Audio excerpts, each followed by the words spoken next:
Teen veel ühe video, mis on siis eelmise aasta meeldetuletusvideo. Siin on nüüd üks emataimedest.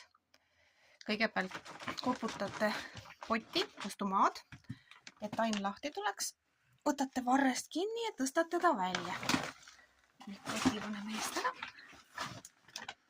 Seda vaja pole. Nii, vaatame üle juured. Siin on nüüd väga hästi näha, et pealmine kiht on täitsa ära kuivanud. Ja alati, kui hakatakse talve jooksul kastma, siis muretsetakse, et issand jumal, et taim on kindlasti kuivaks jäänud. Tegelikult ei ole. Siin on nüüd näha, et on täitsa tume. See tähendab seda, et tegelikult tal on täiesti palju veel seda niiskust sees.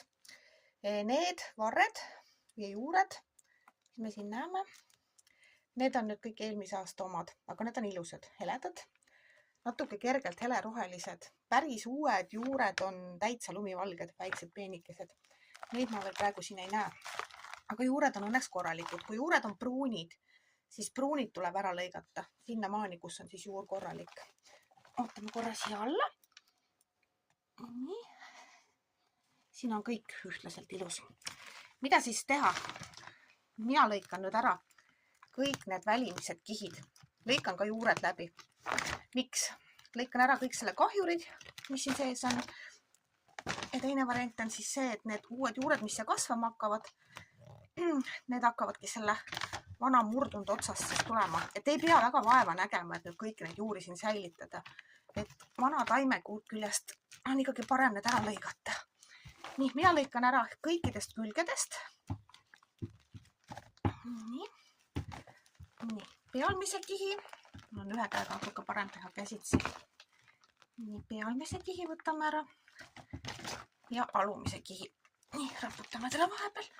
Nii, siin on meil võtmata. Et tegelikult see turbamuld tuleb väga hästi siit lahti, et seda ei pea isegi väga vaeva nägema.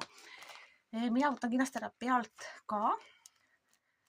Nii, et ma asendaksin pealt ka värske mullaga. Ja siin on juba nüüd nähagi ilusad heledad juured tal on. Et on väga ilusti talvitunud. Ta ei ole kuskilt niiskust saanud. Muidugi on näha ka siit otstest, et tal on juba uued kasvupungad, uued lehealged, mis on muidugi väga heledad, sellepärast, et ta on pimedas olnud ja jahedas. Nii. Ja selline. Rohkem nüüd ei pea teda lammutama. Sellisena läheb ta siis nüüd uude potti.